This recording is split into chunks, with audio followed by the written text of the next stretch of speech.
একটা ডিভোর্স কেসের মামলা চলছিল। আজ সেই মামলাটারই নিষ্পত্তি হয়ে গেল। আদালতে দাঁড়িয়ে ছেলেটি জর্জ সাহেবকে জিজ্ঞেস করেছিল, স্যার, পুরুষ মানুষের জন্য কি একটা 294 হতে পারে না? জর্জ সাহেব তখন মুখের দিকে তাকিয়ে আছেন। ছেলেটি কান্নায় ভেঙে পড়ে বলতে লাগলো, ক্ষমা করবেন স্যার, 498 এই ধারাটা আজকাল সবাই জানে। আমাদের মতো পুরুষদের অত বড় কিছু লাগবে না। ওর হাফও যদি হয়, যদি একটা 294ও থাকতো, অনেক নিরাপরাধ ছেলে এই জীবনে বেঁচে যেতে পারত। আইন বোধহয় পুরুষের জন্য হয় না। ছেলেটির এমন কথাটা আসলে বিদ্রূপ নাকি ক্ষোভ? মামলা নিষ্পত্তি শেষে আদালত চত্বর থেকে মায়ের হাতটা শক্ত করে ধরে বেরিয়ে গেল বছর 32-এর ছেলেটি। নাম সুমন মজুমদার। আমি এক দৃষ্টে তাকিয়ে দেখিলাম ওদের চলে যাওয়ার দৃশ্যটা। চোখটা ঝাপসা হয়ে যাচ্ছিল, বুকের ভিতরটা ঝনঝন করে বেজে উঠছিল। বুঝতে পারছিলাম না এটা বেদনা নাকি অন্য কিছু। আদালতের পেশকার হিসেবে চাকরি করছিল 3 বছর। 3 বছরের এই চাকরি জীবনে এমন কত ডিভোর্সের ঘটনা সামনে থেকে দেখেছি, কিন্তু বুকে দাগ কাটা এমন একটা ঘটনা কখনো দেখিনি। ছেলেটি আবার কেউ নয়, তবুও বুকের মধ্যে ব্যথা অনুভব করছিলাম। সে কষ্টটা আমি বলে বোঝাতে পারবো না। আজকাল আদালতে শুধু সম্পর্ক ভাঙনের গল্প। আদালতে চাকরি করার সূত্রে কত ঘটনায় যে চোখে দেখতে হয় তার ইয়ত্তা নেই। এই আদালতের চাকরিটা না পেলে জানতেই পারতাম না জগৎ বড় কঠিন। আমার আদালতের একজন জজ সাহেব আছেন, যিনি আমাকে ভীষণ ভালোবাসেন। তবু সুন্দর করে কথা বলেন উনি।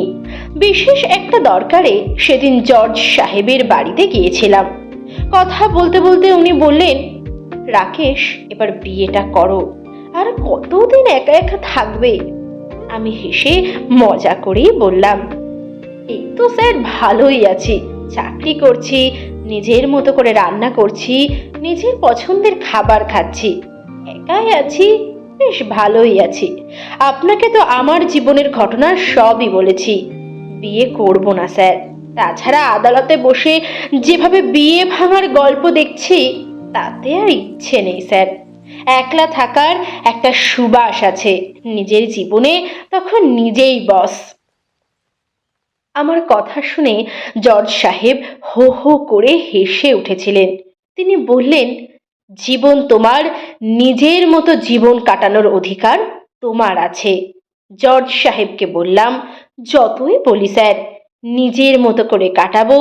জীবনে কি নিজের মতো করে কাটানো যায়? বাড়িতে মা বলছে বিয়ে করতে, দেখা যাক জীবনে কি আছে, তবু সংসার করতে হবে। জীবন কাকে কোন পরিস্থিতিতে নিয়ে গিয়ে দাঁড় করাবে তা কেউ বলতে পারে না। ওই সুমন নামের ছেলেটি কি 10 মাস আগে জানতে পেরেছিল 10 মাসের বিবাহিত জীবনে এই বিচ্ছেদ নেমে আসবে? সুমন আমার বন্ধু বা আত্মীয় কেউই নয়, তবু সুমনের গল্পটা বলতে ইচ্ছে করছে। সুমন কোনো সরকারি চাকুরে নয়, একজন প্রতিষ্ঠিত ব্যবসায়ী। ব্যবসাটা ছিল সুমনের বাবার। হঠাৎ করে বাবা মারা যান।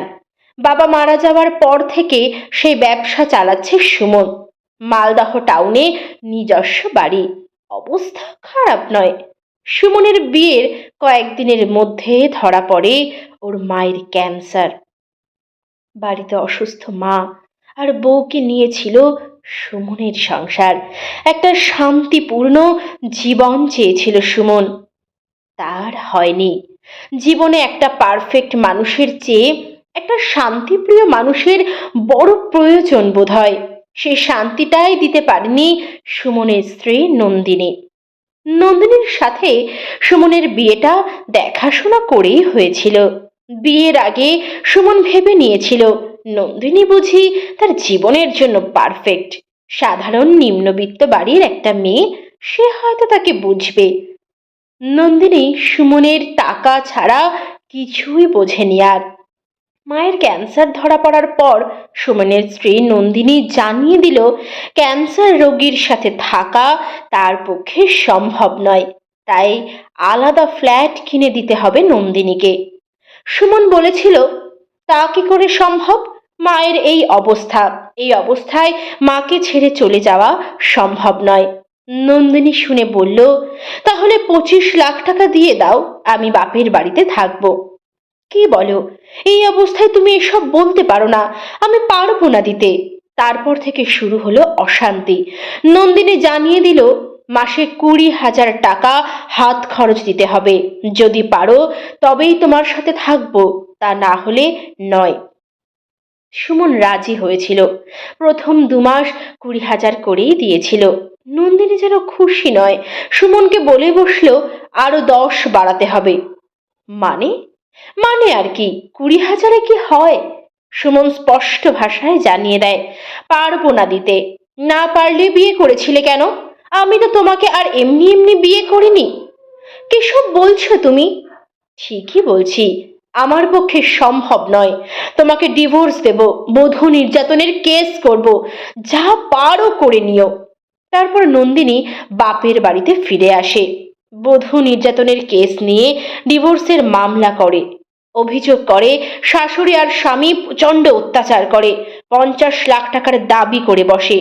অবশেষে 24 লাখ টাকায় রফা হয়। জজ সাহেব সুমনকে বলেছিলেন সংসারটা নতুন করে করার জন্য। কাঠগড়ায় দাঁড়িয়ে সুমন জজ সাহেবকে বলল, স্যার, আমি কিছু বলতে পারি?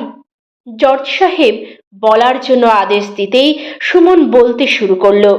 সুমন বলল, স্যার, আজ যে টাকাটা দিতে হচ্ছে এটা আমার ব্যবসার টাকা। ব্যবসা থেকে 15 লাখ টাকা বের করেছি। মায়ের সেভিংস ছিল, সেখান থেকে 4 লাখ, আরও এপাশ ওপাশ থেকে ধার করে 5 লাখ, মোট 24 লাখ টাকা দিচ্ছি। মালদহে আমাদের যে বাড়িটা আছে, ওই বাড়িটা বিক্রি করে দিলে আরও 40 লাখ টাকা হবে, মোট 64 লাখ টাকা আমি ওকে দিতে রাজি আছি। তবু ওর মতো মেয়ের সাথে সংসার করতে রাজি নই স্যার। আমাকে মুক্তি দিন। জীবনের বাদবাকি দিনগুলো একটু নিজের মতো করে বাঁচতে চায়।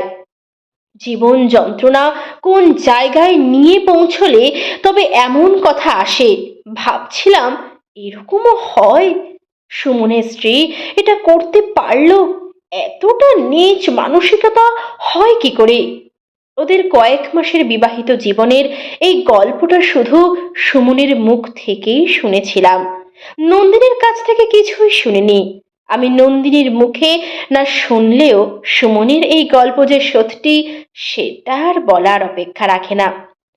সুমনের সাথে যা ঘটল তা আমার সাথেও ঘটতে পারত। ভাবলেই যেন শিউরে উঠছি।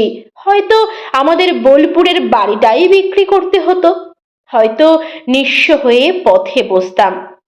আমি সুমনকে না চিনলেও খুব ভালো করে চিনি নন্দিনীকে। অনেক দিন পর আজ নন্দিনীকে ভালো করে চিনলাম। মনে মনে ভাবলাম, নন্দিনী, তুমি একটুকুও বদলাওনি। ছি, তুমি একই রকম রয়ে গেছো। এই নন্দিনী আসলে আমার প্রাক্তন প্রেমিকা। আমরা দুজনেই বিশ্বভারতী ইউনিভার্সিটির স্টুডেন্ট। আমি তখন 3rd ইয়ারে পড়ছি। ওর সাথে আলাপ হলো। 5 বছরের প্রেম। এই 5 বছরে আমি ওর জন্য কি না করেছিলাম। শেষে নন্দিনী বলল, আমার মতো মেয়েকে বিয়ে করার কি যোগ্যতা আছে তোমার? কত টাকা রোজগার করো তুমি? অথচ নিজে টিউশন করে তখন আমার সাধ্য অনুযায়ী সব আবদার মিটিয়েছি। প্রতি মাসে হাত খরচের টাকা আমি দিতে ভুলে গেলেও ও চাইতে ভুলে যেত না। টাকার অঙ্কে আমি হেরে গেলাম নন্দিনীর কাছে। নন্দিনী আমাকে ছেড়ে দিল। বলল, এই পৃথিবীতে তোমার কি দাম আছে? টাকা আছে? ভাবলাম সত্যিই তো, আমার টাকা নেই। ভীষণ কষ্ট পেয়েছিলাম সেদিন। ও ছেড়ে চলে গিয়েছিল। নন্দিনী টাকা ছাড়া কিছুই বোঝে না। আজ ভাবছি এই পৃথিবীতে কি না হতে পারে। মিথ্যেকে সত্যি বলে চালিয়ে দেওয়া যেতে পারে, মানুষকে ঠকানো যেতে পারে। আচ্ছা, যারা এগুলো করে তারা কি ভালো থাকে? এক শ্রেণীর মানুষ ভীষণ লোভী হয়, ভাবে এটা সত্যি কৃতকর্মের ফল ভোগ করতেই হবে, এইটুকু বিশ্বাস নিয়েই বাঁচতে হয়। সুমন আদালত ছেড়ে চলে যাওয়ার পর ভাবছিলাম, সুমনের মতো কত নিরপরাধ ছেলেই থাকে যারা মিথ্যে কেসে ফেঁসে যায়, সাজা পায়, চোখের সামনে থেকে দেখা মারণ ব্যাধিতে আক্রান্ত রুগ্ন মাও মিথ্যে মামলার আসামি। কি জানি কি নিয়ম বিধাতার! সমাজে বধূ নির্যাতন হয় ভীষণভাবে মানি, তবে এই সমাজে পুরুষও নির্যাতিত হয়, শোষিত হয়, লাঞ্ছিত হয়। পুরুষের কোনো 498 নেই, তার যন্ত্রণা বোঝার জন্য কোনো আদালত নেই। টাকা পয়সা সম্পত্তি সর্বস্ব হারিয়ে ফেলে মুক্তি খুঁজতে হয়। বিচ্ছেদ মানে কি বলেছে বেদনা? বিচ্ছেদ আসলে মুক্তি, চিরতরে মুক্তি। কলমে সরজিৎ ঘোষ, কণ্ঠে দোয়েল দাস।